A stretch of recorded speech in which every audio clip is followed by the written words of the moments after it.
Hello, welcome back. അപ്പോൾ ഞാനിന്ന് വന്നിട്ടുള്ളത് മക്കയിലെ ഞങ്ങൾ നിൽക്കുന്ന ഫ്ലാറ്റിൻ്റെ അടുത്ത് തന്നെയുള്ള ഹൈപ്പർ മാർക്കറ്റിലേക്കാണ്. അടുത്ത് എന്ന് വെച്ചാൽ തൊട്ടടുത്ത് തന്നെയാണ്. അതുകൊണ്ട് നമുക്ക് വണ്ടിയിലൊന്നും പോകേണ്ട ആവശ്യമില്ല, നടന്ന് വരാൻ മാത്രമേ ഉള്ളൂ. അത്രയ്ക്കും അടുത്താണ്. ഏത് മാർക്കറ്റ് പോയാലും ആദ്യം തന്നെ ഇതാണ് അവസ്ഥ. വന്ന് കുറച്ച് സമയത്തേക്ക് അവളുടെ ഒരു കലവിലയായിരിക്കും. ചില സമയത്ത് അവൾക്ക് മിഠായി വേണം, ചില സമയത്ത് ഐസ്ക്രീം വേണം. ഇന്നിപ്പോൾ അവൾക്ക് മിഠായി ഒന്നും വേണ്ട, ഐസ്ക്രീം മതി എന്ന് പറഞ്ഞിട്ട് ഫസ്റ്റ് തന്നെ ഐസ്ക്രീമിൻ്റെ അടുത്തേക്കാണ് കേട്ടോ പോകുന്നത്. അവൾക്ക് ഇഷ്ടപ്പെട്ട ഒരു കോൺ ഐസ്ക്രീം തന്നെ അവൾ എടുത്തിട്ടുണ്ട്. ഓൾക്ക് വേണ്ട സാധനങ്ങളൊക്കെ ഫസ്റ്റ് തന്നെ വാങ്ങിക്കൊടുത്താലേ പിന്നെ നമ്മൾ പർച്ചേസിങ്ങിൻ്റെ പരിപാടി നടക്കുള്ളൂ. ഓളത് കിട്ടിയതിൻ്റെ സന്തോഷം പങ്കുവെക്കാണ് കേട്ടോ. അപ്പോൾ ഫസ്റ്റ് തന്നെ എൻ്റെ ഫേവറേറ്റ് ആയിട്ടുള്ള ഫ്രഞ്ച് ഫ്രൈസ് നോക്കാനാണ് കേട്ടോ പോകുന്നത്. അവിടെ കുറേ ഫ്രഞ്ച് ഫ്രൈസ് ഉണ്ട്. 1 കിലോ, 2 കിലോ, 2.5 കിലോ ഒക്കെ ആയിട്ടുള്ള കുറേ ഫ്രഞ്ച് ഫ്രൈസ് ഉണ്ട്.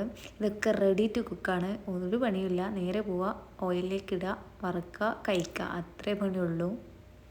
അപ്പം ഞാനിപ്പോൾ എടുത്തത് ഈ 2.5 കിലോ ഉള്ള ഫ്രഞ്ച് ഫ്രൈസാണ് കേട്ടോ.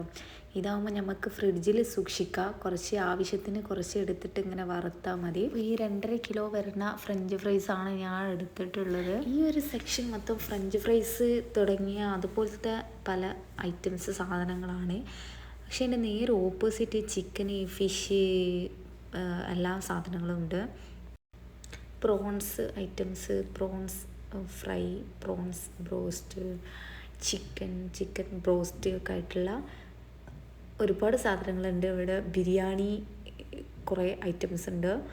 പിന്നെ പിസ്സ, ട്യൂണ, മീറ്റ്, ചീസി ആയിട്ടുള്ള പലതരം പിസ്സ ഫ്ലേവേഴ്സ് ഉണ്ട്. എല്ലാം റെഡി ടു കുക്കാണ്. ഈ ട്രോളി ഞങ്ങളെക്കാളും കൂടുതൽ ആവശ്യം അവൾക്കാണ് കേട്ടോ. അവൾക്ക് അതിൽ കയറിയിരിക്കും. കാര്യമായിട്ട് വന്നത് ഫ്രഞ്ച് ഫ്രൈസ് വാങ്ങാനാണെങ്കിലും കയറിക്കഴിഞ്ഞാൽ പിന്നെ 2-3 സാധനം എടുക്കാതെ നമ്മൾ പോവില്ലല്ലോ. മുട്ട കണ്ടപ്പോൾ മുട്ട എടുത്തിട്ടുണ്ട്. മുട്ട വാങ്ങിയതൊക്കെ കഴിഞ്ഞിട്ടുണ്ടായിരുന്നു. അപ്പം മുട്ട കണ്ടപ്പോൾ മുട്ട വാങ്ങിയിട്ടുണ്ട്. ഇവിടെ പലതരം മുട്ട ഉണ്ട്. ഗിരിജരാജയുടെ മുട്ട ഒക്കെ ഉണ്ട് കേട്ടോ. ഈ സാധനങ്ങളൊക്കെ വാങ്ങിക്കഴിഞ്ഞപ്പോഴേക്കും ട്രോളിയിൽ പുതിയൊരു സാധനം വന്നിട്ടുണ്ട് കേട്ടോ. ലേസ് വലിയൊരു പാക്കാണ്. അതിൻ്റെ ഉള്ളിൽ തന്നെ 12 ആയിട്ടുള്ള ചെറിയ പാക്കുകളുണ്ട്. അങ്ങനെ വരുന്ന ഒറ്റൊരു ബോക്സാണത്. സാധനങ്ങളൊക്കെ ബില്ലാക്കാൻ കൊടുത്തിട്ടുണ്ട്. ബില്ലാക്കി കഴിഞ്ഞിട്ടും പാത്തുമ്മ ട്രോളിയിൽ നിന്ന് ഇറങ്ങുന്നില്ല. അങ്ങനെ ലാസ്റ്റ് എന്തൊക്കെയോ പറഞ്ഞ് അവളെ ലാസ്റ്റ് ഇറക്കിയിട്ടുണ്ട്.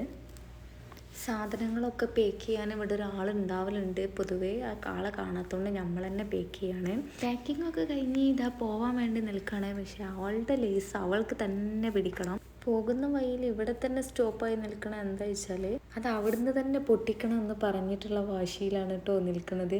എന്ത് പറഞ്ഞിട്ടും പോരുന്നില്ല, അവിടുന്ന് തന്നെ പൊട്ടിക്കണം എന്നാണ് പറഞ്ഞ് നിൽക്കണേ. ലാസ്റ്റ് കുറച്ച് സോപ്പിങ്ങൊക്കെ ഇട്ട് ലാസ്റ്റ് എങ്ങനെയോ അവളെ വീട്ടിലെത്തിച്ചിട്ടുണ്ട്. വീട്ടിലെത്തിയ ഉടനെ തന്നെ അവൾ ലേസുമലാണ്. ലേസ് പൊട്ടിക്കണം എന്ന് പറഞ്ഞിട്ട് ഭയങ്കര കരച്ചിൽ. അങ്ങനെ അവൾ തന്നെ അത് പൊട്ടിക്കാൻ വേണ്ടിയിട്ട് ശ്രമിക്കുകയാണ്. നിങ്ങളെ വീട്ടിലുണ്ടോ ഗൈസ് ഇങ്ങനെ ഒരു മുട്ടായി കൊതിയുള്ള കുട്ടി? ഏതായാലും ഇത്രയൊക്കെ ഉള്ളൂ വീഡിയോ. ഇഷ്ടമായെങ്കിൽ കമൻറ്റിൽ വന്ന് പറയണേ. അപ്പോൾ ഇത്രയൊക്കെ ഉള്ളൂ. അടുത്ത വീഡിയോ ആയിട്ട് വീണ്ടും കാണാം. ടാറ്റാ.